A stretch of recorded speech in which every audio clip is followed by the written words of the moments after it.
Hallelujah. ਸਾਨੂੰ ਜੈਮਸੀ ਦੀ ਸਾਨੂੰ ਸੁਣਾਉਣੀ ਜੈਮਸੀ ਦੀ hallelujah. ਜੀ ਪਰਮੇਸ਼ਰ ਦਾ ਸ਼ੁਕਰ ਕਰਦੇ ਇੱਕ ਵਾਰੀ ਫਿਰ ਉਸ ਦੀ ਦਇਆ ਰਹਿਮ ਕਿਰਪਾ ਦੇ ਵਾਸਤੇ ਅੱਜ ਦੇ ਦਿਨ ਦੇ ਵਾਸਤੇ ਆਪਾਂ ਨੂੰ ਇੱਥੇ ਇਕੱਠੇ ਕੀਤਾ ਤਾਂ ਕਿ ਆਪਾਂ ਬਾਈਬਲ ਸਟੱਡੀ ਕਰ ਸਕੀਏ ਇਸ ਸਮੇਂ ਦੇ ਦੌਰਾਨ ਜਦ ਕਿ ਕਰੋਨਾ ਵਾਇਰਸ ਦੇ ਕਰਕੇ ਸਾਰਾ ਕੁਝ ਬੰਦ ਪਿਆ ਕਈ ਚੀਜ਼ਾਂ ਦੇ ਵਿੱਚ ਅਸੀਂ ਆਪਣਾ ਪੂਰਾ ਡਿਸਟੈਂਸ ਰੱਖਦੇ ਹੋਏ ਫਿਰ ਵੀ ਅਸੀਂ ਪਰਮੇਸ਼ਰ ਦਾ ਸ਼ੁਕਰ ਕਰਦੇ ਸਾਨੂੰ ਮੌਕਾ ਮਿਲਦਾ ਦੇ ਰਿਹਾ ਤੇ ਅਸੀਂ ਬਾਈਬਲ ਸਟੱਡੀ ਕਰ ਰਹੇ ਹਾਂ ਪੰਜਾਬੀ ਮਸੀਹ ਚਰਚ ਦੇ ਵਿੱਚੋਂ।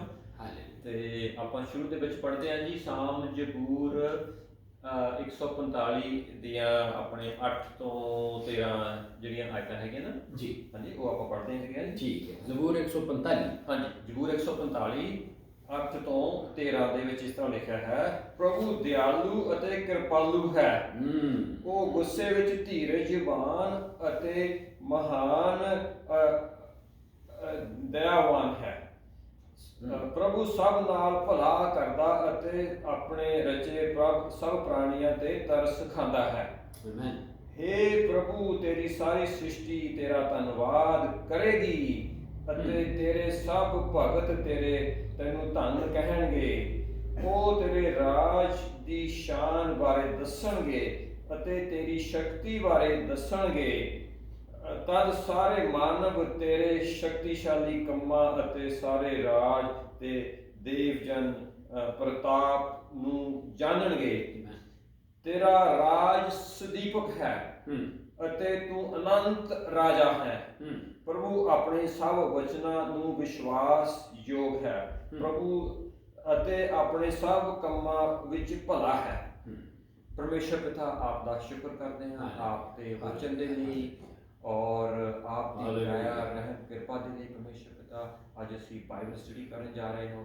ਆਪ ਭਲੇ ਪਰਮੇਸ਼ਰ ਹੋ, ਹਮੇਸ਼ਾ ਪਰਮੇਸ਼ਰ ਪਿਤਾ ਭਲਾ ਕਰਦੇ ਹੋ। ਪਰਮੇਸ਼ਰ ਪਿਤਾ ਅੱਜ ਦੀ ਬਾਈਬਲ ਸਟੱਡੀ ਆਪ ਦੇ ਹੱਥਾਂ ਵਿੱਚ ਦਿੰਦੇ ਹਾਂ। ਪਰਮੇਸ਼ਰ ਪਿਤਾ ਜੋ ਵੀ ਇਸ ਨੂੰ ਸੁਣੇ ਉਹ ਬਰਕਤ ਪਾਵੇ ਪਰਮੇਸ਼ਰ ਪਿਤਾ, ਔਰ ਜੋ ਕੁਛ ਵੀ ਬੋਲਿਆ ਜਾਵੇ, ਜੋ ਕੁਛ ਵੀ ਪੜ੍ਹਿਆ ਜਾਵੇ, ਜੋ ਕੁਛ ਵੀ ਸੁਣਿਆ ਜਾਵੇ ਉਹ ਆਪ ਵੱਲੋਂ ਹੋਵੇ। ਆਪ ਦੇ ਵਚਨ ਦੁਆਰਾ ਸਾਡੇ ਨਾਲ ਗੱਲਬਾਤ ਕਰੋ ਪਰਮੇਸ਼ਰ ਪਿਤਾ, ਔਰ ਇਸ ਵਚਨ ਦੇ ਵਿੱਚੋਂ ਭਲਾਈ ਸਾਡੇ ਤੱਕ ਪਹੁੰਚੇ, ਸੁਣਨ ਵਾਲਿਆਂ ਤੱਕ ਪਹੁੰਚੇ ਪਰਮੇਸ਼ਰ ਪਿਤਾ।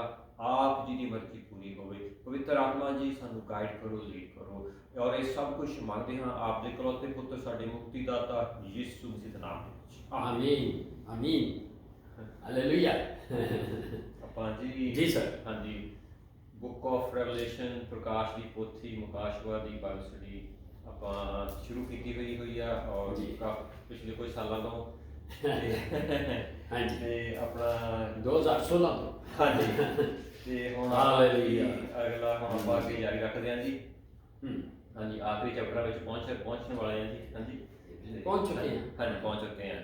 ਸੋ ਅੱਜ ਕੀ ਹੈ ਦ ਬੁੱਕ ਆਫ ਰੈਵਲੇਸ਼ਨ ਮੁਕਾਸ਼ਵਾ ਤੇ ਪ੍ਰਕਾਸ਼ ਦੀ ਪੋਥੀ 21 ਦੀ 7 ਤੋਂ ਸ਼ੁਰੂ ਕਰਾਂਗੇ। ਹਾਂਜੀ ਲਾਸਟ ਸਟੱਡੀ ਹਾਂਜੀ ਸਾਡੀ ਜਦੋਂ ਹੋ ਗਈ ਸੀ। ਹਾਂਜੀ ਤੇ 21 ਦੀ ਪ੍ਰਕਾਸ਼ ਦੀ ਪੋਥੀ ਮੁਕਾਸ਼ਵਾ 21 ਦੀ 7 ਦੇ ਵਿੱਚ ਇਸ ਤਰ੍ਹਾਂ ਲਿਖਿਆ ਹੈ, ਆਮੀਨ। ਉਹ ਜੋ ਜਿੱਤ ਪ੍ਰਾਪਤ ਕਰਦਾ ਹੈ ਉਹ ਸਭ ਚੀਜ਼ਾਂ ਵੀ ਪ੍ਰਾਪਤ ਕਰੇਗਾ। ਤਦ ਮੈਂ ਉਸ ਦਾ ਪਰਮੇਸ਼ਰ ਹੋਵਾਂਗਾ ਅਤੇ ਉਹ ਮੇਰਾ ਪੁੱਤਰ ਹੋਵੇਗਾ। ਹਾਲੇਲੂਇਆ। ਪਰਮੇਸ਼ਰ ਦੇ ਬੜੇ ਸੇ ਸੁਣੇ ਜਾਣਦੇ ਵਚਨ ਦੇ। ਹਾਲੇਲੂਇਆ ਆਮੀਨ। ਸੋ ਇਸ ਜਿਹੜੀ ਵਰਸ ਹੈ ਨਾ ਇਹਨੂੰ ਅਸੀਂ ਦੋ ਹਿੱਸਿਆਂ ਤਕਸੀਮ ਕਰ ਲੈਂਦੇ ਹਾਂ। ਨੰਬਰ 1 ਕਿ ਜਿਹੜਾ ਜਿੱਤ ਪ੍ਰਾਪਤ ਕਰੇ ਜਾਂ ਗਾਲਬ ਆਏ ਉਹ ਇਹਨਾਂ ਚੀਜ਼ਾਂ ਦਾ ਵਾਰਿਸ ਹੋਵੇਗਾ, ਹੈ ਨਾ। ਇਹਨੂੰ ਪਹਿਲੇ ਦੇਖ ਲਈਏ। ਅਸਲ ਵਿੱਚ ਜਿਹੜਾ ਪ੍ਰੋਮਿਸ ਹੈ, ਵਾਅਦਾ ਜਿਹੜਾ ਹੈ ਨਾ, ਇਹ ਅਗਰ ਅਸੀਂ ਦੇਖੀਏ ਤੇ ਪ੍ਰਭੂ ਯਿਸੂ ਮਸੀਹ 7 ਕਲੀਸਿਆਵਾਂ ਨੂੰ ਮੁਖਤਲਿਫ ਗੱਲਾਂ ਦੇ ਲਈ ਕੁਝ ਵਾਅਦੇ ਕਰਦੇ ਸਾਨੂੰ ਨਜ਼ਰ ਆਉਂਦੇ ਨੇ। ਤੇ ਜਿਹਦੇ ਕੁਝ ਹਵਾਲੇ ਨੋਟ ਕਰ ਲਓ ਕਿਉਂਕਿ ਇਹ ਕੰਮ ਉੱਥੋਂ ਹੀ ਸ਼ੁਰੂ ਹੋਇਆ ਬਈ ਆਹ ਕਰੋਗੇ ਤੇ ਆ ਮੈਂ ਤੁਹਾਨੂੰ ਦਿਆਂਗਾ। ਸੋ ਦ ਬੁੱਕ ਆਫ ਰੈਵਲੇਸ਼ਨ ਚੈਪਟਰ 2 ਜਿੱਥੇ 7 ਕਲੀਸਿਆਵਾਂ ਦਾ ਜ਼ਿਕਰ ਹੈ। ਸੋ ਬੁੱਕ ਆਫ ਰੈਵਲੇਸ਼ਨ ਤੁਸੀਂ ਪੰਜਾਬੀ ਬੋਲਦੇ ਜੋ ਪੋਥੀ 2 ਦੀ 7 ਵਰਸ 11 17 17 ਐਂਡ 26 ਤੇ 26ਵੀਂ ਆਇਤ ਪ੍ਰਕਾਸ਼ ਦੀ ਪੋਥੀ ਦੂਜੀ Yeah. Chapter. So the book of Revelation chapter 3 ਹਾਂਜੀ। verse 5, 12 and 21. ਹਾਂ, ਪ੍ਰਕਾਸ਼ ਦੀ ਪੋਥੀ 3 ਦੀ 5, 12 ਤੇ 21। ਜੀ 21। ਹਾਂ, ਠੀਕ ਹੈ। ਸੋ ਇਹਨਾਂ ਵਰਸਸ ਜਦੋਂ ਆਪਾਂ ਸਟੱਡੀ ਕਰਨੇ ਆ ਤੇ ਪ੍ਰਭੂ ਯਿਸੂ ਮਸੀਹ ਡਿਫਰੈਂਟ ਪ੍ਰੋਮਿਸਿਸ ਕਰਦੇ ਸਾਨੂੰ ਨਜ਼ਰ ਆਉਂਦੇ ਨੇ। ਸੋ ਪ੍ਰਭੂ ਯਿਸੂ ਮਸੀਹ ਦੇ ਵਿੱਚ ਜਿਹੜੇ ਉਹਦੇ ਲਹੂ ਨਾਲ ਖਰੀਦੇ ਗਏ ਨੇ, ਇਹ ਜਦੋਂ ਜਿੱਤ ਪ੍ਰਾਪਤ ਕਰਦੇ ਨੇ ਜਾਂ ਗਾਲਬ ਆਉਂਦੇ ਨੇ ਤੇ ਇਹ ਨਮੂਨਾ ਤੇ ਸਾਨੂੰ ਯਿਸੂ ਨੇ ਦੇ ਦਿੱਤਾ। ਯਾਨੀ ਸੰਤ ਯੋਹੰਨਾ 16 ਜੌਨ ਚੈਪਟਰ 16 ਵਰਸ 33 ਦੇ ਵਿੱਚ ਕਿ ਮੈਂ ਇਸ ਸੰਸਾਰ ਉੱਤੇ ਜਿੱਤ ਪ੍ਰਾਪਤ ਕੀਤੀ ਹੈ ਜਾਂ ਗਾਲਬ ਆਇਆ। ਫਿਰ ਪਹਿਲਾ ਫਸਟ ਜੌਨ ਚੈਪਟਰ 4 ਵਰਸ 4 ਯਾਨੀ ਪਹਿਲਾ ਯੋਹੰਨਾ ਦੀ ਪੱਤਰੀ ਉਹਦੀ 4 ਵਿੱਚ ਕਿ ਜਿਹਦੇ ਵਿੱਚ ਤੁਸੀਂ ਦੇਖ ਸਕਦੇ ਹੋ ਕਿ ਆਏ ਬੱਚੋ ਹੈ ਤੁਸੀਂ ਪਰਮੇਸ਼ਵਰ ਤੋਂ ਹੋ, ਠੀਕ ਹੈ, ਤੇ ਉਹਨਾਂ ਉੱਤੇ ਗਾਲਬ ਆ ਗਏ ਹੋ। ਕਿਹੜੀਆਂ? ਇਸ ਦੁਨੀਆ, ਸ਼ੈਤਾਨ ਤੇ ਭੈੜੀ ਸ਼ਕਤੀਆਂ ਤੇ ਉਹਨਾਂ ਦੀਆਂ ਸਾਰੀਆਂ ਚੀਜ਼ਾਂ ਉੱਤੇ। ਕਿਉਂਕਿ ਇਸ ਲਈ ਗਾਲਬ ਆਇਆ, ਇਹ ਸਾਡੇ 'ਚ ਕੋਈ ਬਾਤ ਨਹੀਂ, ਬਲਕਿ ਇਸ ਲਈ ਆਇਆ ਕਿ ਜਿਹੜਾ ਸਾਡੇ ਅੰਦਰ ਹੈ, ਹਾਲੇਲੂਇਆ, ਪਵਿੱਤਰ ਆਤਮਾ ਸਾਡੇ ਅੰਦਰ ਹੈ, ਤੇ ਪਵਿੱਤਰ ਆਤਮਾ ਦੇ ਥਾਈ ਜਿਹੜਾ ਹੈ ਪਿਤਾ ਤੇ ਪ੍ਰਭੂ ਯਿਸੂ ਮਸੀਹ ਸਾਡੇ ਅੰਦਰ ਵਾਸ ਕਰਦੇ ਨੇ। ਕਿਉਂਕਿ ਉਹ ਹੀ ਕਰਦੇ ਨੇ, ਆਪਾਂ ਤੇ ਖਾਲੀ ਐਮਟੀ ਵੈਸਲ ਜਾਂ ਉਹਨੂੰ ਕੀ ਕਹਿ ਲਓ, ਖਾਲੀ ਕਾਸੇ ਜਾਂ ਭਾਂਡੇ ਆ। ਹਾਲੇਲੂਇਆ। ਸੋ ਇਹ ਵਾਧਾ ਜਿਹੜਾ ਹੈ ਇਸ ਦੇ ਵਿੱਚ ਉਹਨਾਂ ਲਈ ਹੈ ਜਿਹੜੇ ਪ੍ਰਭੂ ਯਿਸੂ ਮਸੀਹ ਦੀ ਆਗਿਆਕਾਰੀ ਚੱਲਦੇ ਨੇ, ਯਾਨੀ ਕਿ ਉਹਦੇ ਲਹੂ ਨਾਲ ਖਰੀਦੇ ਗਏ ਨੇ ਔਰ ਉਸ ਸਟੈਂਡਰਡ ਨੂੰ, ਉਸ ਮਿਆਰ ਨੂੰ ਮੇਨਟੇਨ ਰੱਖਦੇ ਨੇ ਜਾਂ ਉਹਨੂੰ ਕਾਇਮ ਰੱਖਦਿਆਂ ਹੋਇਆਂ ਆਪਣੀ ਜ਼ਿੰਦਗੀ ਬਤੀਤ ਕਰਦੇ ਨੇ, ਗੁਜ਼ਾਰਦੇ ਨੇ।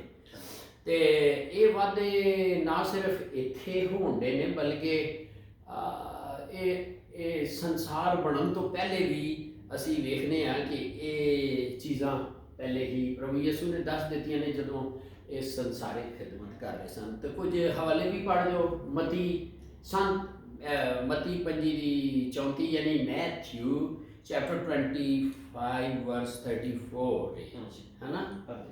ਸੋ ਇਹ ਇੱਕ ਇਹਦੇ 'ਚ ਵੇਖੋ ਕਿ ਇਹ ਸਾਰਾ ਕੁਝ ਬਹੁਤ ਪਹਿਲੇ ਹੀ ਪਲਾਨ ਹੋਇਆ ਹੈ, ਲੇਕਿਨ ਮਰਜ਼ੀ ਸਾਡੇ ਤੇ ਵੇ ਕਿ ਅਸੀਂ ਇਹਦੇ ਵਿੱਚ ਸ਼ਾਮਲ ਹੁੰਦੇ ਹਾਂ ਕਿ ਨਹੀਂ ਹੁੰਦੇ। ਮੱਤੀ 25 ਦੀ 34 ਵਿੱਚ ਇਸ ਤਰ੍ਹਾਂ ਲਿਖਿਆ ਹੈ, ਫਿਰ ਰਾਜਾ ਆਪਣੇ ਸੱਜੇ ਪਾਸੇ ਵਾਲਿਆਂ ਨੂੰ ਕਹੇਗਾ, ਮੇਰੇ ਪਿਤਾ ਦੇ ਧਨ ਲੋਕੋ, ਆਓ ਅਤੇ ਉਸ ਰਾਜ ਨੂੰ ਲਵੋ ਜੋ ਤੁਹਾਡੇ ਲਈ ਇਸ ਸੰਸਾਰ ਦੇ ਸ਼ੁਰੂ ਤੋਂ ਹੀ ਤਿਆਰ ਕੀਤਾ ਗਿਆ। ਹਾਲੇਲੂਇਆ। ਕਿਉਂਕਿ ਇਹ ਸਾਰਾ ਕੁਝ ਤੇ ਅਸੀਂ ਦੇਖਦੇ ਹਾਂ ਬੁੱਕ ਆਫ ਜੈਨਸਿਸ ਉਤਪਤ 1 ਦੀ 26 ਤੋਂ 28 ਕਿ ਇਹ ਜਦੋਂ ਰੱਬ ਨੇ ਆਦਮ ਨੂੰ ਬਣਾਇਆ, ਹਵਾ ਨੂੰ ਬਣਾਇਆ, ਇਹਨੂੰ ਸਾਰੀਆਂ ਚੀਜ਼ਾਂ ਦਾ ਕੀ ਕਹਿ ਲਓ ਡੋਮੀਨੀਅਨ ਦੇ ਦਿੱਤੀ ਸੀ। ਔਰ ਅਸੀਂ ਸਾਰੇ ਜਾਣਦੇ ਹਾਂ ਕਿ ਕਿਸ ਤਰੀਕੇ ਨਾਲ ਉਤਪਤੀ ਬੁੱਕ ਆਫ ਜੈਨਸਿਸ ਚੈਪਟਰ 3 ਦੇ ਵਿੱਚ ਸ਼ੈਤਾਨ ਨੇ ਇਹ ਅਧਿਕਾਰ ਜਾਂ ਇਹ ਡੋਮੀਨੀਅਨ ਉਹਦੇ ਕੋਲੋਂ ਖੋ ਲਿਆ। ਸੋ ਲਿਹਾਜ਼ਾ ਇਹ ਵੇ ਕਿ ਲੇਕਿਨ ਫਿਰ ਇਸ ਲਈ ਪ੍ਰਭੂ ਯਿਸੂ ਆਇਆ ਕਿ ਯਾਰ ਇਹ ਮੈਂ ਤੇ ਤੁਹਾਡੇ ਲਈ ਇਹ ਸਾਰਾ ਕੁਝ ਕੀਤਾ ਸੀ, ਪਰ ਮੈਨੂੰ ਆਉਣਾ ਪੈ ਗਿਆ। ਰੱਬ ਨੂੰ ਮਨੁੱਖ ਦੀ ਰੂਪ ਵਿੱਚ ਆਣ ਕੇ ਉਹਨੇ ਸਲੀਬ ਉੱਤੇ, ਸੂਲੀ ਉੱਤੇ ਆਪਣੀ ਜਾਨ ਦੇ ਕੇ ਔਰ ਸ਼ੈਤਾਨ ਕੋਲੋਂ ਇਹ ਸਾਰਾ ਕੁਝ ਸਾਨੂੰ ਅੱਜ ਮਿਲ ਗਿਆ।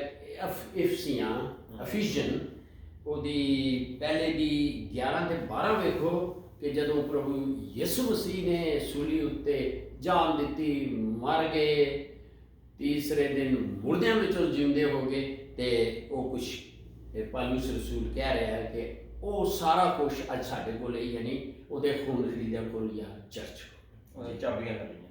ਹਾਂਜੀ, ਇਖਤਿਆਰ। ਹਾਂ ਬਿਲਕੁਲ। ਹਾਂਜੀ, ਆਪਾਂ ਪੜ੍ਹਦੇ ਹਾਂ ਜੀ ਇਫਸੀਆਂ 1 ਦੀ 11-12 ਦੇ ਵਿੱਚ ਇਸ ਤਰ੍ਹਾਂ ਲਿਖਿਆ, ਮਸੀਹ ਵਿੱਚ ਹੀ ਅਸੀਂ ਵੀ ਪਰਮੇਸ਼ਵਰ ਦੇ ਹਰ ਚੀਜ਼ ਵਿੱਚ ਕੰਮ ਕਰ ਰਹੇ ਉਦੇਸ਼ ਅਨੁਸਾਰ ਚੁਣੇ ਗਏ ਹਾਂ। ਚੁਣੇ ਜਾਵਾਂਗੇ ਨਹੀਂ, ਚੁਣੇ ਗਏ ਹਾਂ। ਹਾਲੇਲੂਇਆ। ਹਾਂਜੀ, ਇਹ ਵੀ ਪਰਮੇਸ਼ਰ ਦੀ ਦੈਵੀ ਯੋਜਨਾ ਅਤੇ ਇੱਛਾ ਦੇ ਆਧਾਰਿਤ ਹੋਇਆ। ਇਸ ਲਈ ਇਹ ਇਸ ਲਈ ਹੋਇਆ ਕਿ ਅਸੀਂ ਜੋ ਪਹਿਲਾਂ ਹੀ ਮਸੀਹ ਤੇ ਆਪਣੀ ਆਸ਼ਾ ਰੱਖੇ ਹੋਏ ਸਾਂ, ਹਾਲੇਲੂਇਆ, ਉਸ ਦੀ ਮਹਿਮਾ ਅਤੇ ਵਡਿਆਈ ਦਾ ਕਾਰਨ ਬਣੀਏ। ਹਾਂਜੀ, ਠੀਕ ਹੈ। ਸੋ ਇਸੇ ਤਰੀਕੇ ਨਾਲ ਇਹ ਜਿਹੜਾ ਪੀਟਰ ਹੈ, ਪਤਰਸ, ਉਹ ਦੱਸ ਰਿਹਾ ਯਾਰ ਇਹ ਜੋ ਕੁਝ ਤੁਹਾਨੂੰ ਯਿਸੂ ਕੋਲੋਂ ਮਿਲਿਆ ਨਾ, ਇਹ ਇਟਰਨਲ ਹੈ, ਅਬਦੀ ਹੈ ਜਾਂ ਸਦਾ ਦਾ ਹੈ। ਤੇ ਪਹਿਲਾ ਪਤਰਸ 1:3 ਤੇ 4 ਦੇ ਵਿੱਚ ਇਹ ਵੀ ਪੜ੍ਹ ਦਿਓ ਤਾਂ ਕਿ ਸਾਡਾ ਈਮਾਨ ਮਜ਼ਬੂਤ ਹੋ ਜਾਏ। ਬਾਜ਼ ਗੱਲ ਅਸੀਂ ਸੋਚਨੇ ਆ ਕਿ ਚਲੋ ਇੱਥੇ ਤੇ ਅਸੀਂ ਪ੍ਰਭੂ ਯਿਸੂ ਨਾਲ ਟੁਰਨੇ ਆ, ਹੋਰ ਫਿਊਚਰ ਕੀ ਬਣੂਗਾ, ਐਂਡ ਕੀ ਹੋਏਗਾ ਜਦੋਂ ਮਰ ਜਾਾਂਗੇ। ਨਹੀਂ, ਇਹ ਇੱਕ ਵਿਸ਼ਵਾਸੀ ਨੂੰ ਜਿਉਂਦਿਆਂ ਹੀ ਇਸ ਚੀਜ਼ ਦੀ ਗਾਰੰਟੀ ਦੇ ਦਿੱਤੀ ਗਈ ਹੈ। ਹਾਂਜੀ ਜੀ, ਲਿਖਿਆ ਹੈ ਸੰਤ ਪਤਰਸ ਦਾ ਪਹਿਲਾ ਪੱਤਰ, ਉਹਦਾ ਪਹਿਲਾ ਅਧਿਆਇ ਤੇ 3 ਤੇ 4 ਆਇਤ ਦੇ ਵਿੱਚ ਜੀ ਇਹ ਲਿਖਿਆ ਹੈ, ਸਾਡੇ ਪਰਮੇਸ਼ਰ ਅਤੇ ਪ੍ਰਭੂ ਯਿਸੂ ਮਸੀਹ ਦੇ ਪਿਤਾ ਦੀ ਮਹਿਮਾ ਹੋਵੇ। ਹਾਂਜੀ, ਉਸਨੇ ਆਪਣੀ ਮਹਾਨ ਦਇਆ ਦੇ ਦੁਆਰਾ ਸਾਨੂੰ ਨਵੇਂ ਜੀਵਨ ਦੀ ਦਾਤ ਦਿੱਤੀ ਅਤੇ ਯਿਸੂ ਮਸੀਹ ਨੂੰ ਮੁਰਦਿਆਂ ਵਿੱਚੋਂ ਜ਼ਿੰਦਾ ਕਰਕੇ ਸਾਨੂੰ ਜਿਉਂਦੀ ਉਮੀਦ ਦਵਾਈ ਹੈ। ਇਸ ਦੇ ਦੁਆਰਾ ਸਾਨੂੰ ਉਸ ਵਿਰਸੇ ਦੀ ਉਮੀਦ ਮਿਲੀ ਹੈ ਜੋ ਕਦੀ ਵੀ ਨਾਸ਼ ਜਾਂ ਖਰਾਬ ਜਾਂ ਸੁੱਕ ਨਹੀਂ ਸਕਦਾ ਹੈ। ਇਹ ਤੁਹਾਡੇ ਲਈ ਸਵਰਗ ਵਿੱਚ ਰੱਖਿਆ ਗਿਆ ਹੈ। ਦੇਖੋ ਕਿੰਨੀ ਵੱਡੀ ਗਾਰੰਟੀ। ਉਹ ਕੀ ਸੀ, ਤੁਸੀਂ ਅਫੀਜ਼ੀਅਨ 2:6 ਵਿੱਚ ਕਹਿੰਦੇ ਹੋ ਨਾ ਕਿ ਅਸੀਂ ਪ੍ਰਭੂ ਯਿਸੂ ਮਸੀਹ ਦੇ ਨਾਲ ਹੁਣੇ ਹੀ ਸਵਰਗਾਂ ਤੇ ਬਿਠਾਏ ਗਏ ਆ, ਬਿਠਾਏ ਜਾਵਾਂਗੇ ਨਹੀਂ, ਠੀਕ ਹੈ। ਬਿਲਕੁਲ। ਸੋ ਇਹ ਸੀ ਕਿ ਜੇ ਅਸੀਂ ਪ੍ਰਭੂ ਯਿਸੂ ਮਸੀਹ ਨੂੰ ਆਪਣਾ ਮੁਕਤੀਦਾਤਾ ਗ੍ਰਹਿਣ ਕੀਤਾ ਹੈ ਤੇ ਉਹਦੇ ਉਸ ਲੈਵਲ ਨੂੰ ਮੇਨਟੇਨ ਰੱਖਦਿਆਂ ਹੋਇਆਂ ਜ਼ਿੰਦਗੀ ਗੁਜ਼ਾਰਨੇ ਆ, ਫਿਰ ਅਸੀਂ ਇਹਦੇ ਭਾਗੀ ਹੋਵਾਂਗੇ, ਠੀਕ ਹੈ। ਔਰ ਇਹ ਸਾਡਾ ਸਾਰਿਆਂ ਦਾ ਫਰਜ਼ ਹੈਗਾ। ਸੋ ਇਸੇ ਆਇਤ ਦਾ 20 ਹਿੱਸਾ ਦੇਖ ਲਓ ਕਿ ਮੈਂ ਉਹਦਾ ਪਰਮੇਸ਼ਵਰ ਹੋਵਾਂਗਾ ਤੇ ਉਹ ਮੇਰਾ ਪੁੱਤਰ ਹੋਏਗਾ। ਇਹ ਜ਼ਰਾ ਥੋੜਾ ਜਿਹਾ ਪੜ੍ਹ ਦਿਓ, ਰੈਵਲੇਸ਼ਨ 21:7 ਦੀ ਦੂਸਰਾ ਹਿੱਸਾ। ਹੁਣ ਇਹਨੂੰ ਦੇਖ ਲਈਏ। ਹਾਂਜੀ, ਪ੍ਰਕਾਸ਼ ਪੋਥੀ ਰੈਵਲੇਸ਼ਨ 21:7 ਦਾ ਆਪਾਂ ਪੂਰੀ ਪੜ੍ਹਦੇ ਨੇ। ਹਾਂਜੀ, ਤੇ ਇਹ ਪਹਿਲੇ ਲਿਖਿਆ, ਉਹ ਜੋ ਜਿੱਤ ਪ੍ਰਾਪਤ ਕਰਦਾ ਹੈ ਸਭ ਚੀਜ਼ਾਂ ਵੀ ਪ੍ਰਾਪਤ ਕਰੇਗਾ। ਹਾਲੇਲੂਇਆ। ਹਾਂਜੀ, ਪਹਿਲਾਂ ਤਾਂ ਆਪਾਂ ਇਹ ਦੇਖ ਲਿਆ। ਅੱਛਾ, ਇਹਦੇ ਵਿੱਚ ਇੱਕ ਚੀਜ਼ ਹੋਰ ਲਿਖੀ ਜੀ, ਇਹ ਜਿਹੜਾ ਕਹਿ ਰਿਹਾ ਹੈਗਾ ਨਾ ਜੀ, ਇਹ ਮਸੀਹਾਂ ਨੂੰ ਕਹਿ ਰਿਹਾ ਹੈ। ਹਾਂਜੀ, ਤੇ ਮਸੀਹਾਂ ਦੇ ਵਿੱਚ ਵੀ ਜਿਹੜਾ ਉਹਨੂੰ ਕਹਿੰਦਾ ਜਿਹੜਾ ਜਿੱਤ ਪ੍ਰਾਪਤ ਕਰੇਗਾ। ਤੁਸੀਂ ਆ ਹੁਣੇ ਕਿਹਾ ਸੀਗਾ ਜੇ ਅਸੀਂ ਉਸ ਲੈਵਲ ਮੇਨਟੇਨ ਕਰਾਂਗੇ, ਤੇ ਇਹਦੇ ਬਾਰੇ ਵੀ ਥੋੜਾ ਜਿਹਾ ਹੋਰ ਚੱਲ ਪਾ ਲਈ। ਬਿਲਕੁਲ, ਬਹੁਤ ਅੱਛਾ। ਦੇਖੋ ਜੀ, ਕਿਉਂਕਿ ਇੱਕ ਵਾਰੀ ਅਸੀਂ ਯਿਸੂ ਮਸੀਹ ਨੂੰ ਕਬੂਲ ਕਰ ਲਿਆ ਤਾਂ ਫਿਰ ਮਤਲਬ ਠੀਕ ਹੈ, ਬਾਅਦ ਵਿੱਚ ਛੁੱਟੀ ਖੁੱਲੀ ਛੁੱਟੀ ਆ, ਬਸ ਪਾਸਪੋਰਟ ਤੇ ਸਟੈਂਪ ਲੱਗ ਗਈ ਆ, ਹੁਣ ਜੋ ਜਾਈਏ ਜਿੱਥੇ ਮਰਜ਼ੀ, ਚਲੋ ਪਲੇਨ ਆਊਗਾ ਚੜ ਜਾਵਾਂਗੇ, ਤਾਂ ਮਤਲਬ ਕੁਝ ਨਹੀਂ, ਬਿਲਕੁਲ ਗੱਲ ਠੀਕ ਹੈ। ਅਸਲ ਵਿੱਚ ਇਹ ਗੱਲ ਤੇ ਹੈ ਕਿ ਜਦੋਂ ਅਸੀਂ ਪ੍ਰਭੂ ਯਿਸੂ ਮਸੀਹ ਨੂੰ ਆਪਣਾ ਮੁਕਤੀਦਾਤਾ ਸੱਚੇ ਦਿਲ ਨਾਲ ਗ੍ਰਹਿਣ ਕਰ ਲੈਂਦੇ ਹਾਂ ਤੇ ਇਹ ਇੱਕ ਹਿੱਸਾ ਹੈ। ਫਿਰ ਅਸੀਂ ਨਰਕਾਂ 'ਚ ਤੇ ਨਹੀਂ ਜਾਵਾਂਗੇ, ਲੇਕਿਨ ਖੁਦਾਵੰਦ ਯਿਸੂ ਮਸੀਹ ਪ੍ਰਕਾਸ਼ ਦੀ ਪੋਥੀ 'ਚ ਕਹਿ ਰਹੇ ਨੇ, ਓਏ ਵੇਖੋ ਮੈਂ ਜਲਦ ਆਉਣਾ ਤੇ ਹਰ ਇੱਕ ਦੇ ਕੰਮਾਂ ਦੇ ਕਰਨੀਆਂ ਦੇ ਮੁਤਾਬਿਕ ਮੇਰੇ ਕੋਲ ਰਿਵਾਰਡ ਨੇ, ਹੈ ਨਾ। ਤੇ ਜੇ ਉਹ ਇਹਦਾ ਮਤਲਬ ਹੈ ਕਿ ਉਹ ਕਹਿ ਰਿਹਾ ਮੈਂ ਖਾਲੀ ਹੱਥ ਨਹੀਂ ਆ ਰਿਹਾ। ਸੋ ਤੁਸੀਂ ਉਹ ਜਿਹੜੇ ਹੁਕਮ ਦਿੱਤੇ ਗਏ ਨੇ ਉਹਨਾਂ ਨੂੰ ਪੂਰਾ ਕਰੋ। ਤੇ ਇਹਦੇ ਨਾਲ ਐਂਡ ਰਿਜ਼ਲਟ ਇਹ ਵੇ ਕਿ ਪਹਿਲਾ ਕਰੰਥੀਆਂ 3 ਦੀ ਹੈ ਜੀ 10 ਤੋਂ 15 ਦੇ ਵਿੱਚ ਵੀ ਇੱਕ ਬਿਆਨ ਕੀਤਾ ਗਿਆ ਹੈ ਨਾ। ਤੇ ਇਹ ਇਸ ਲਈ ਹੈ ਕਿ ਇਹ ਜਿਹੜੀਆਂ ਚੀਜ਼ਾਂ ਨੇ ਨਾ, ਸੋਨਾ ਜਿਹੜੇ ਪੜ੍ਹਨ ਲੱਗੇ, ਸੋਨਾ ਚਾਂਦੀ ਕੀਮਤੀ ਪੱਥਰ ਤੇ ਲੱਕੜੀ ਤੇ ਕੀ ਉਹ ਕਹਿੰਦੇ ਨੇ ਸਟ੍ਰॉ, ਘਾਸ-ਫੂਸ, ਇਹ ਅਸਲ ਵਿੱਚ ਬਲੀਵਰਸ ਦੇ ਉਹਨਾਂ ਕੰਮਾਂ ਨੂੰ ਦਰਸਾਇਆ ਗਿਆ ਹੈ ਜਿਹੜੇ ਉਹ ਯਿਸੂ ਵਿੱਚ ਆਣ ਕੇ ਵੀ ਕਰਦੇ ਨੇ। ਇਹ ਸਰਦੀ ਪੜ੍ਹਦੇ। ਹਾਂਜੀ, ਇਹ ਇਸ ਲਈ ਮੁਕਤੀ ਗੱਲ ਇਹ ਹੈ ਕਿ ਰਿਵਾਰਡ ਖੋਲਣਗੇ ਜਾਂ ਪਾਣਗੇ। ਹਾਂਜੀ ਠੀਕ ਹੈ। ਹਾਂਜੀ। ਹਾਂਜੀ ਤੇ ਇਹ ਆਪਾਂ ਪੜ੍ਹਦੇ ਹਾਂ ਜੀ ਪਹਿਲਾ ਕਰੰਥੀਆਂ 3 ਦੀ 10 ਤੋਂ 15 ਹਾਂਜੀ। ਜੀ ਇਹਦੇ ਵਿੱਚ ਇਸ ਤਰ੍ਹਾਂ ਲਿਖਿਆ ਹੈ, ਪਰ ਪਰਮੇਸ਼ਰ ਦੇ ਦਿੱਤੇ ਵਰਦਾਨ ਅਨੁਸਾਰ ਹਾਂ ਮੈਂ ਇੱਕ ਸਿਆਣੇ ਰਾਜ ਦੀ ਤਰ੍ਹਾਂ ਨੀਂਹ ਰੱਖੀ ਅਤੇ ਦੂਜਾ ਕੋਈ ਉਸ ਉੱਤੇ ਰੱਦੇ ਰੱਖ ਰਿਹਾ ਹੈ। ਹਾਂਜੀ, ਹੁਣ ਹਰ ਕੋਈ ਇਹ ਖਿਆਲ ਰੱਖੇ ਕਿ ਉਹ ਕਿਸ ਤਰ੍ਹਾਂ ਦੇ ਰੱਦੇ ਰੱਖ ਰਿਹਾ ਹੈ। ਐਕਸਕਿਊਜ਼ ਮੀ, ਇਹ ਕਿਹਨਾਂ ਨੂੰ ਕਹਿ ਰਿਹਾ? ਬਲੀਵਰਸ। ਹਾਂ, ਬੜੇ ਵਿਸ਼ਵਾਸੀ ਹਨ ਜੀ। ਹਾਂਜੀ, ਇਹ ਵੀ ਨਾਲ ਥੋੜਾ ਥੋੜਾ ਕਲੀਅਰ ਕਰਦੇ ਜਾਓ। ਹਾਂਜੀ ਹਾਂਜੀ। ਪਰਮੇਸ਼ਰ ਨੇ ਜੋ ਨੀਂਹ ਪਹਿਲਾਂ ਹੀ ਰੱਖੀ ਦਿੱਤੀ ਹੈ, ਅਰਥਾਤ ਯਿਸੂ ਮਸੀਹ, ਹਾਂ। ਉਸ ਤੋਂ ਸਿਵਾਏ ਕੋਈ ਮਨੁੱਖ ਹੈ ਹੋਰ ਨਹੀਂ। ਨਵੀਂ ਨੀਂਹ ਨਹੀਂ ਰੱਖ ਸਕਦਾ। ਹਾਲੇਲੂਇਆ। ਹਾਂਜੀ, ਇਸ ਦੇ ਲੋਕੀ ਫਰਕ ਰੱਦੇ ਰੱਖ ਸਕਦੇ ਹਨ, ਜਿਵੇਂ ਸੋਨਾ, ਚਾਂਦੀ, ਕੀਮਤ, ਪੱਥਰ, ਲੱਕੜੀ, ਘਾਹ, ਸੁੱਕੇ ਕੱਖਾਂ ਆਦਿ ਦੇ। ਹਰ ਇੱਕ ਦੇ ਕੰਮ ਦੀ ਅਸਲੀਅਤ ਦਾ ਪਤਾ ਨਿਆਂ ਵਾਲੇ ਦਿਨ ਲੱਗੇਗਾ। ਯਾਨੀ ਬਲੀਵਰਸ ਦੀ ਵੀ ਨਿਆਂ ਹੋਣਾ ਹੈ। ਬਲੀਵਰਸ ਦਾ ਵੀ ਇੱਕ ਜੱਜਮੈਂਟ ਹੈ ਜਿਹੜੀ ਆਪਾਂ ਸਟੱਡੀ ਕਰ ਚੁੱਕੇ ਹਾਂ, ਕਿਹੜੀ ਗੱਲਾਂ ਦੀ, ਉਹ ਹੈ ਹੀ ਨੇ ਕੰਮ। ਜੀ ਹਾਂਜੀ। ਪਲੀਜ਼। ਉਸ ਦਿਨ ਅੱਗ ਹਰ ਇੱਕ ਮਨੁੱਖ ਦੇ ਕੰਮਾਂ ਨੂੰ ਪ੍ਰਗਟ ਕਰੇਗੀ ਕਿ ਉਹ ਕਿਸ ਤਰ੍ਹਾਂ ਦਾ ਹੈ ਅਤੇ ਉਸ ਦੀ ਪ੍ਰੀਖਿਆ ਲਵੇਗੀ। ਇਹ ਪ੍ਰੀਖਿਆ ਵਿੱਚ ਜੇਕਰ ਕਿਸੇ ਮਨੁੱਖ ਦੀ ਉਸਾਰੀ ਦਾ ਕੰਮ ਟਿਕਿਆ ਰਹੇਗਾ ਤਾਂ ਉਸ ਨੂੰ ਉਸ ਚੰਗੇ ਕੰਮਾਂ ਦੇ ਲਈ ਮਿਹਨਤਾਂ ਮਿਲਣਗੀਆਂ। ਹਾਂ, ਰਿਵਾਰਡ ਮਿਹਨਤਾਂ ਨਾ ਮਿਲੇਗਾ ਕੁਛ। ਹਾਂਜੀ। ਹਾਂਜੀ, ਦੂਜੇ ਸਾਰੇ ਜੇਕਰ ਕੋਈ ਮਨੁੱਖ ਦਾ ਕੰਮ ਅੱਗ ਵਿੱਚ ਭਸਮ ਹੋ ਜਾਵੇ ਤਾਂ ਉਸ ਦਾ ਮਿਹਨਤਾਨਾ ਨਹੀਂ ਮਿਲੇਗਾ। ਹਾਂਜੀ, ਮਤਲਬ ਮਿਹਨਤ ਦਾ ਫਲ ਨਹੀਂ ਮਿਲੇਗਾ। ਹਾਂ, ਜਿਹੜੇ ਘਾਸ ਘੂਸ ਜਾਂ ਜਿਹੜੇ ਕੁਛ ਨਹੀਂ ਕਰ ਰਹੇ, ਹਾਂਜੀ, ਪਰ ਉਹ ਆਪ ਅੱਗ ਵਿੱਚ ਨਿਕਲੇ ਆਦਮੀ ਦੀ ਤਰ੍ਹਾਂ ਬਚ ਜਾਵੇਗਾ। ਹਾਂ, ਉਹ ਬਚ ਤੇ ਜਾਏਗਾ ਮਗਰ ਸੜਦਿਆਂ। ਸੋ ਇਹ ਇੱਕ ਗੱਲ ਹੈ ਕਿ ਸਾਨੂੰ ਬਾਈਬਲ ਵਿੱਚ ਇਹ ਦੱਸਿਆ ਗਿਆ ਹੈ ਕਿ ਅਸੀਂ ਬਿਲਕੁਲ ਜਿੱਤ ਪ੍ਰਾਪਤ ਇਹ ਹੀ ਹੈ ਕਿ ਦੁਨੀਆ ਦੀ ਅਜ਼ਮਾਇਸ਼ਾਂ ਤੋਂ, ਇਹਨਾਂ ਸਾਰੀਆਂ ਚੀਜ਼ਾਂ ਦੇ ਦੁਨੀਆ 'ਚ ਰਹਿਣਾ ਹੈ, ਪਰ ਇਸ ਸੰਸਾਰ ਨੂੰ ਨਹੀਂ ਬਣਨਾ। ਤੇ ਜੇ ਫਿਰ ਹਾਂ, ਬਿਲਕੁਲ ਠੀਕ ਹੈ ਜੀ। ਤੇ ਜੇ ਫਿਰ ਮਸੀਹ ਮਤਲਬ ਆਪਾਂ ਦੁਨੀਆ ਵਰਗੇ ਬਣ ਕੇ ਰਹੀਏ, ਹਾਂਜੀ, ਦੁਨੀਆ ਦੀਆਂ ਚੀਜ਼ਾਂ ਦੇ ਵਿੱਚ ਰੰਗਲੀਆਂ ਜੋ ਵੀ ਮਤਲਬ ਉਹ ਵੀ ਸਾਰੇ ਦੁਨੀਆ ਵਾਂਗੂ ਕੰਮ ਕਰਦੇ ਰਹੀਏ ਤੇ ਮਸੀਹ ਵਿੱਚ ਵੀ ਰਹੀਏ, ਮਤਲਬ ਪਾਪ ਜ਼ਿੰਦਗੀ ਦਾ ਬਿਤਾਉਂਦੇ ਰਹੀਏ ਤੇ ਉਹਨਾਂ ਨੂੰ ਫਿਰ ਮਸੀਹ ਵੀ ਕਹਾਈਏ, ਮਸੀਹ ਜੀ ਆਈਏ ਤਾਂ ਫਿਰ ਉਹਨਾਂ ਦਾ ਕੀ ਬਣੇਗਾ ਜੀ?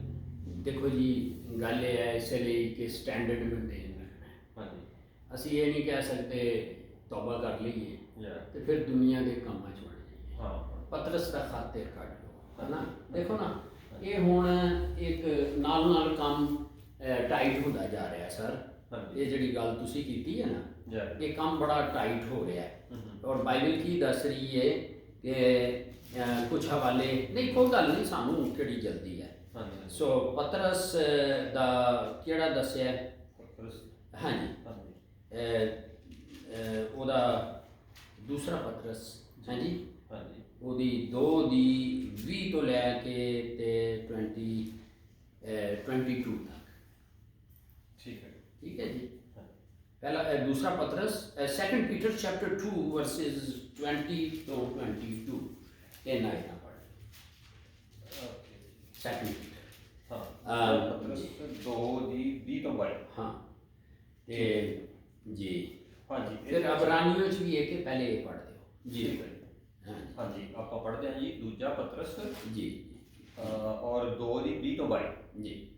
ਕਿਉਂਕਿ ਜੋ ਮਨੁੱਖ ਇੱਕ ਵਾਰੀ ਸਾਡੇ ਪ੍ਰਭੂ ਅਤੇ ਮੁਕਤੀਦਾਤਾ ਯਿਸੂ ਮਸੀਹ ਦੇ ਗਿਆਨ ਦੁਆਰਾ ਸੰਸਾਰਕ ਭ੍ਰਿਸ਼ਟਤਾ ਤੋਂ ਬਚ ਗਿਆ ਹੈ ਅਤੇ ਜੇਕਰ ਉਹ ਹੀ ਇੱਕ ਵਾਰ ਫਿਰ ਉਹਨਾਂ ਦੇ ਵਿੱਚ ਹੀ ਫਸ ਕੇ ਉਹਨਾਂ ਦੇ ਧਿਆਨ ਅਧੀਨ ਹੋ ਜਾਂਦਾ ਹੈ ਤਾਂ ਉਸ ਦੀ ਪਹਿਲੀ ਹਾਲਤ ਪਹਿਲਾਂ ਤੋਂ ਵੀ ਬੁਰੀ ਹੋਵੇਗੀ। ਪਿਛਲੀ ਹਾਲਤ ਜੀ ਅਸਲ ਵਿੱਚ ਉਹਨਾਂ ਲਈ ਇਹ ਚੰਗਾ ਹੁੰਦਾ ਕਿ ਉਹ ਇਸ ਧਰਮ ਦੇ ਮਾਰਗ ਨੂੰ ਜਾਣਨ ਦੀ ਥਾਂ ਉਹਨਾਂ ਨੂੰ ਨਾ ਹੀ ਜਾਣਦੇ, ਤਾਂ ਜੋ ਉਹ ਵਾਪਸ ਨਾ ਮੁੜਦੇ ਅਤੇ ਆਪਣਾ ਪਵਿੱਤਰ ਹੁਕਮਾਂ ਨੂੰ ਨਾ ਛੱਡਦੇ ਜੋ ਉਹਨਾਂ ਨੂੰ ਦਿੱਤੇ ਗਏ ਸਨ। ਹੁਣ ਇਹ ਇੱਕ ਰਿਲੇਟ ਕਰ ਰਿਹਾ ਹੈ। ਹਾਂਜੀ, ਇੱਕ ਐਡ ਹੋ ਰਿਹਾ ਜੀ। ਉਹ ਹਾਂਜੀ ਰਿਲੇਟ ਕਰ ਰਿਹਾ ਕਿਵੇਂ। ਹਾਂ ਜੀ ਜੀ ਠੀਕ ਹੈ। ਅਤੇ ਇਹੋ ਜਿਹੇ ਲੋਕਾਂ ਨੂੰ ਇਹ ਕਹਾਵਤ ਠੀਕ ਢੁੱਕਦੀ ਹੈ, ਕੁੱਤਾ ਆਪਣੀ ਹੀ ਕੀਤੀ ਨੂੰ ਵਾਪਸ ਜਾਂਦਾ। ਵਾਮਟ ਨੂੰ ਉਲਟੀ ਨੂੰ। ਹਾਂਜੀ, ਅਤੇ ਇਸੇ ਤਰ੍ਹਾਂ ਇੱਕ ਹੋਰ ਨਹਾਈ ਹੋਈ ਸੂਰਨੀ ਫਿਰ ਜਾ ਕੇ ਚਿੱਕੜ ਵਿੱਚ ਲੇਟਦੀ ਹੈ।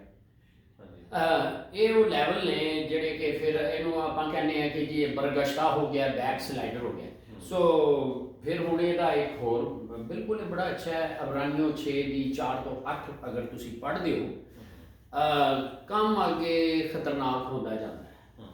ਠੀਕ ਹੈ। ਹਾਂ, ਇਹ ਇਸ ਲਈ ਇਹ ਈਜ਼ੀ ਨਹੀਂ ਲੈਣਾ ਕਿ ਬਸ ਤੋਬਾ ਕਰ ਲਈਏ ਤੇ ਠੀਕ ਹੈ ਜੀ ਹੁਣ ਤੇ ਚੱਲੂਗਾ, ਨਹੀਂ ਚੱਲੂਗਾ ਨਹੀਂ। ਬਿਲਕੁਲ ਤੇ ਸੀਰੀਅਸਲੀ ਬਿਲਕੁਲ। ਦੂਸਰਾ ਗ੍ਰੰਥੀਆਂ 5 ਦੀ 10 ਵੀ ਯਾਦ ਆ ਗਈ, ਕੀ ਕਰੀਏ। ਹਾਂ, ਇਹ ਪਾਲੂਸ ਦੱਸ ਰਿਹਾ ਹੈ ਸਾਨੂੰ ਮੀਨਸ ਕਿ ਉਹ ਵੀ ਵਿੱਚ ਸ਼ਾਮਲ ਹੈ। ਪਹਿਲੇ ਆ ਪੜ੍ਹ ਦਿਓ ਜੀ ਪਲੀਜ਼। ਹਾਂਜੀ, ਹੀਬਰੂ ਇਬਰਾਨੀਆਂ 6 ਦੀ 4 ਤੋਂ 8। ਇਹਦੇ ਵਿੱਚ ਲਿਖਿਆ ਹੈ, ਸੱਚ ਤਾਂ ਇਹ ਹੈ ਕਿ ਜੋ ਲੋਕ ਇੱਕ ਵਾਰ ਚਾਨਣ ਪ੍ਰਾਪਤ ਕਰ ਚੁੱਕੇ ਹਨ, ਸਵਰਗੀ ਦਾਤ ਦਾ ਸਵਾਦ ਚੱਖ ਚੁੱਕੇ ਹਨ, ਪਵਿੱਤਰ ਆਤਮਾ ਦੇ ਹਿੱਸੇਦਾਰ ਬਣ ਚੁੱਕੇ ਹਨ। ਹਾਂਜੀ, ਪਰਮੇਸ਼ਰ ਦੇ ਵਚਨ ਨੂੰ ਚੰਗਿਆਈ ਦਾ ਸਵਾਦ ਚੱਖ ਚੁੱਕੇ ਹਨ ਅਤੇ ਆਉਣ ਵਾਲੇ ਯੁੱਗ ਦੀ ਸ਼ਕਤੀ ਨੂੰ ਅਨੁਭਵ ਕਰ ਚੁੱਕੇ ਹਨ। ਹਾਂਜੀ, ਜੇਕਰ ਹਾਂਜੀ ਇਹ ਲੋਕ ਭਟਕ ਜਾਣ ਤਾਂ ਉਹਨਾਂ ਨੂੰ ਫਿਰ ਤੋਂ ਵਾਪਸ ਮੋੜਨਾ ਅਸੰਭਵ ਹੈ।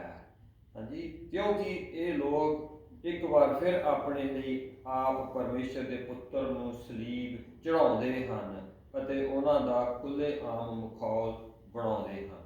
ਹਾਂਜੀ, ਤੇ ਇਹ ਆਪਾਂ ਪੜ੍ਹਨਾ ਸੀਗਾ 4 ਤੋਂ 8। ਹਾਂਜੀ, ਹਲੋ ਰਹੇ ਹਾਂ। ਉਹ ਧਰਤੀ ਪਰਮੇਸ਼ਰ ਕੋਲੋਂ ਅਸੀਸ ਪ੍ਰਾਪਤ ਕਰਦੀ ਹੈ ਜੋ ਮੀਂਹ ਦਾ ਪਾਣੀ ਪੀਂਦੀ ਹੈ ਅਤੇ ਆਪਣੇ ਵਾਹੁਣ ਵਾਲੇ ਲਈ ਫਲ ਪੈਦਾ ਕਰਦੀ ਹੈ। ਹਾਂਜੀ, ਤੇ ਜਿਹੜੀ ਧਰਤੀ ਫਲ ਪਾਉਂਦੀ ਉਹ ਯਾਨੀ ਪ੍ਰਭੂ ਚ ਆ ਜਾਂਦੇ ਆ, ਸਾਡੀ ਜ਼ਿੰਦਗੀਆਂ 'ਚ ਹਰਿਆਵਲ ਆ ਜਾਂਦੀ ਹੈ। ਹਾਂਜੀ, ਫਿਰ ਉਹ ਜੇ ਪਰ ਜੇਕਰ ਉਹ ਧਰਤੀ ਕੰਡੇ ਤੇ ਝਾੜੀਆਂ ਪੈਦਾ ਕਰਦੀ ਹੈ ਤਾਂ ਉਹ ਨਿਕੰਮੀ ਹੈ। ਇਹ ਝਾੜੀਆਂ ਨੇ ਫਿਰ ਦੁਨੀਆ ਦੇ ਵਿੱਚ ਉਹ ਨਿਕਲ ਤੇ ਸ਼ਰਾਬ ਹੇਠਾਂ ਹੈ। ਕਿਤੇ ਕਰਸ ਹੈ। ਹਾਂਜੀ, ਜੇ ਵੀ ਉਹ ਝਾੜੀ ਹੁੰਦੀ। ਹਾਂਜੀ, ਇਸ ਲਈ ਉਹਦਾ ਅੰਤ ਅਤੇ ਅੱਗ ਦਾ ਭਸਮ ਹੋਣਾ ਜ਼ਰੂਰੀ ਹੈ। ਮੇਰੇ ਮਿੱਤਰੋ, ਬੇਸ਼ੱਕ ਅਸੀਂ ਤੁਹਾਡੇ ਬਾਰੇ ਇਸ ਤਰ੍ਹਾਂ ਨਾਲ ਬੋਲ ਰਹੇ ਹਾਂ, ਪਰ ਫਿਰ ਵੀ ਸਾਡਾ ਤੁਹਾਡੇ ਬਾਰੇ ਪੂਰਾ ਵਿਸ਼ਵਾਸ ਹੈ। ਹਾਂ, ਇਹ ਗੱਲ ਹੈ। ਹਾਂਜੀ, ਕਿ ਇਹ ਸਭ ਤੁਹਾਡੇ ਭਲੇ ਲਈ ਅਤੇ ਮੁਕਤੀ ਪ੍ਰਾਪਤੀ ਲਈ ਹੀ ਹੈ। ਹਾਂਜੀ, ਆਪਣਾ ਠੀਕ ਹੈ। ਇਹ ਇੱਥੇ ਤੱਕ ਸੀਗਾ। ਠੀਕ ਹੈ। ਦੂਸਰਾ ਗ੍ਰੰਥੀਆਂ 5 ਦੀ 10, ਕਿਉਂਕਿ ਇੱਕ ਪ੍ਰੋਬਲਮ ਇਹ ਕ੍ਰਿਸਚੀਅਨ ਵਰਲਡ ਵਿੱਚ ਆ ਰਹੀ ਹੈ ਔਰ ਜਿਹੜੇ ਯਿਸੂ ਦੇ ਖੂਨ ਖਰੀਦੇ ਨੇ ਉਹ ਸਮਝਦੇ ਨੇ ਕਿ ਯਾਰ ਹੁਣ ਉਹ ਜਿਸ ਤਰ੍ਹਾਂ ਤੁਸੀਂ ਸਟੈਂਪ ਦਾ ਜ਼ਿਕਰ ਕੀਤਾ ਦੇਖੋ ਹੁਣ ਪਾਸਪੋਰਟ ਤੇ ਮਤਲਬ ਸਟੈਂਪ ਲੱਗ ਗਏ ਆ ਤੇ ਹੁਣ ਤਾਂ ਖੁੱਲੀ ਛੁੱਟੀ ਆ। ਲੇਕਿਨ ਇਹ ਭੁੱਲ ਜਾਂਦੇ ਨੇ ਕਿ ਬਲੀਵਰਸ ਦਾ ਵੀ ਨਿਆਂ ਹੋਣਾ ਹੈ। ਪਾਲੂਸ ਕਹਿ ਰਿਹਾ, ਜਦੋਂ ਕਹਿੰਦਾ ਨਾ ਸਾਨੂੰ, ਮਤਲਬ ਉਹ ਆਪਣੇ ਆਪ ਨੂੰ ਵੀ ਸ਼ਾਮਿਲ ਕਰ ਰਿਹਾ ਹੈ ਜੀ। ਬਿਲਕੁਲ। ਹਾਂਜੀ, ਹੁਣ ਆਪਾਂ ਇੱਕ ਦੂਜਾ ਗ੍ਰੰਥ 5 ਦੀ 10 ਵੀ ਤੁਸੀਂ ਕਿਹਾ ਸੀ ਨਾ।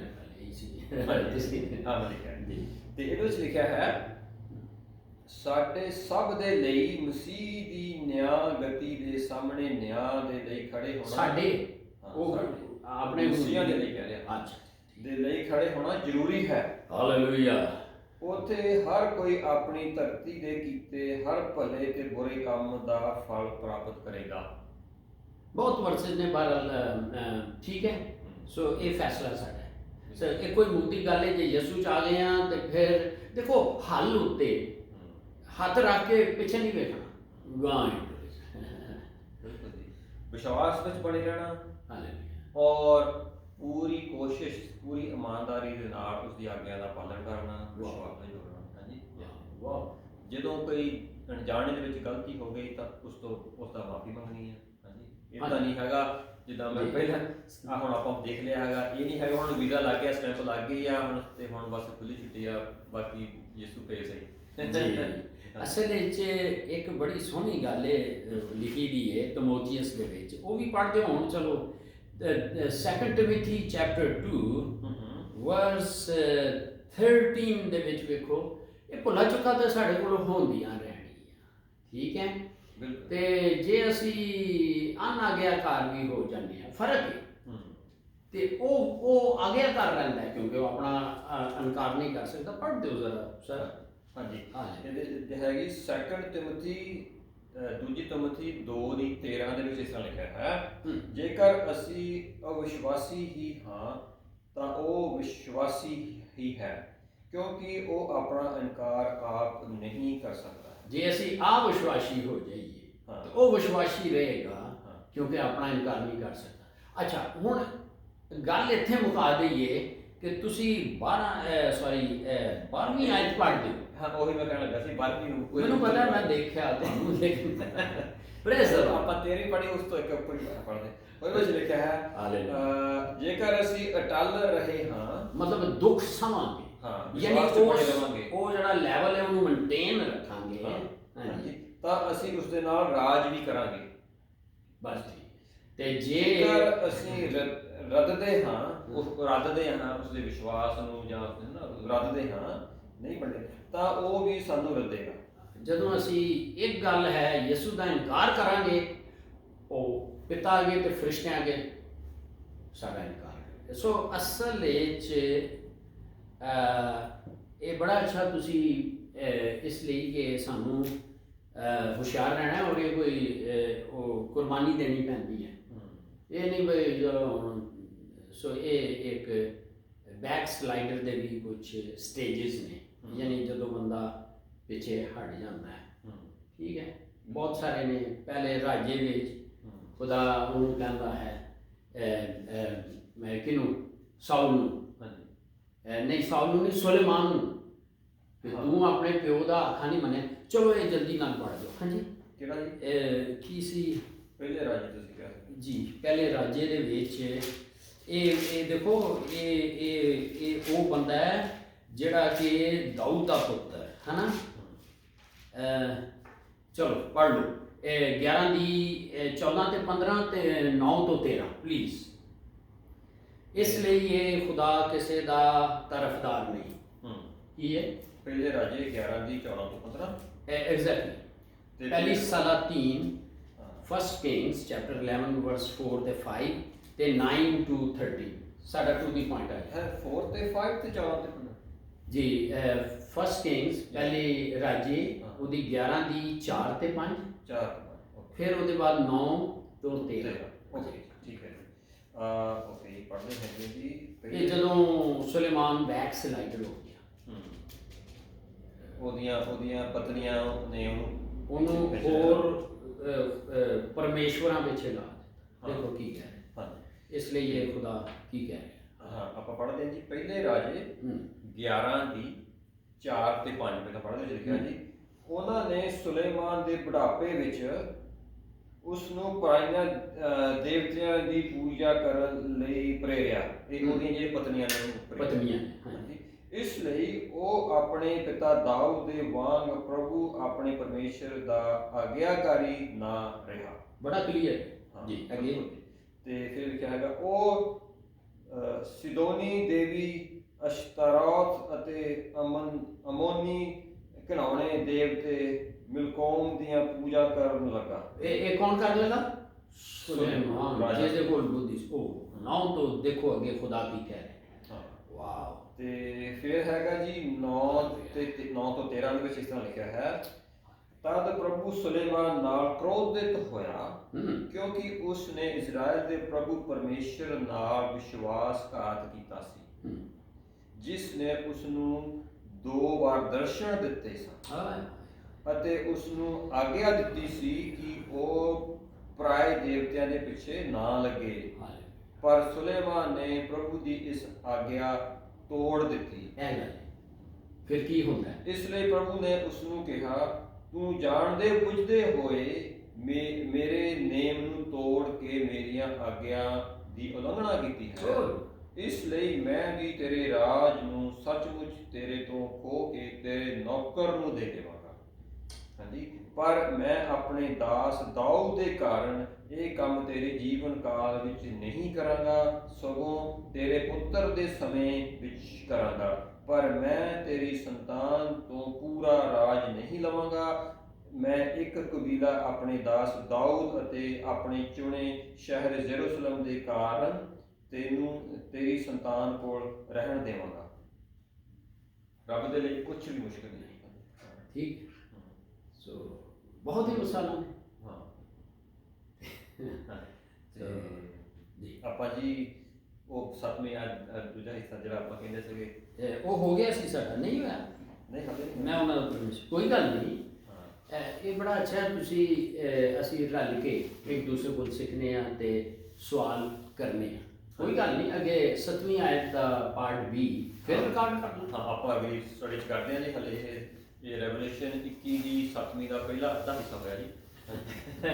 ਜੀ, ਤੇ ਆਪਾਂ ਇੱਥੇ ਫਿਨਿਸ਼ ਕਰਦੇ ਹਾਂ। ਪਰਮੇਸ਼ਰ ਪਿਤਾ ਆਪਦਾ ਸ਼ੁਕਰ ਕਰਦੇ ਹਾਂ ਆਪ ਦੇ ਵਚਨ ਦੇ ਲਈ, ਜੋ ਕੁਝ ਵੀ ਪਵਿੱਤਰ ਆਤਮਾ ਦੁਆਰਾ ਬੋਲਿਆ ਗਿਆ, ਪੜ੍ਹਿਆ ਗਿਆ, ਸੁਣਿਆ ਗਿਆ, ਸਮਝਿਆ ਗਿਆ, ਜੋ ਸਾਡੇ ਨਾਲ ਆਪਨੇ ਗੱਲਬਾਤ ਕੀਤੀ ਹੈ। ਪਰਮੇਸ਼ਰ ਪਿਤਾ ਆਪ ਦਾ ਸ਼ੁਕਰ ਕਰਦੇ ਹਾਂ। ਇਹ ਆਪ ਦਾ ਵਚਨ ਸਾਡੇ ਅੰਦਰ ਵਸਿਆ, ਸਾਰਿਆਂ ਦੇ ਸੁਣਨ ਵਾਲਿਆਂ ਦੇ ਅੰਦਰ ਵਸਿਆ ਪਰਮੇਸ਼ਰ ਪਿਤਾ, ਔਰ ਇਹ ਬਹੁਤ ਸਾਰਾ ਫਲ ਲੈ ਕੇ ਆਈ ਪਰਮੇਸ਼ਰ ਪਿਤਾ। ਉਹ ਸਾਰੇ ਵਚਨ ਨੂੰ ਯਿਸੂ ਮਸੀਹ ਦੇ ਪਵਿੱਤਰ ਲਹੂ ਦੇ ਵਿੱਚ ਢੱਕਦੇ ਹਾਂ, ਤਾਂ ਕਿ ਦੁਸ਼ਮਣ ਜੋ ਚੋਰੀ ਕਰਦਾ ਹੈ ਉਹ ਇਸ ਕੀਮਤੀ ਵਚਨ ਨੂੰ ਚੁਰਾ ਨਾ ਸਕੇ, ਔਰ ਇਹ ਵਚਨ ਬਹੁਤ ਸਾਰਾ ਫਲ ਲੈ ਕੇ ਆਵੇ ਆਪ ਦੇ ਰਾਜ ਦੇ ਪਰਮੇਸ਼ਰ ਪਿਤਾ। ਔਰ ਇਹ ਸਭ ਕੁਝ ਮੰਗਦੇ ਹਾਂ ਆਪ ਦੇ ਇਕਲੌਤੇ ਪੁੱਤਰ ਸਾਡੇ ਮੁਕਤੀਦਾਤਾ ਯਿਸੂ ਦੇ ਨਾਮ। ਆਮੀਨ।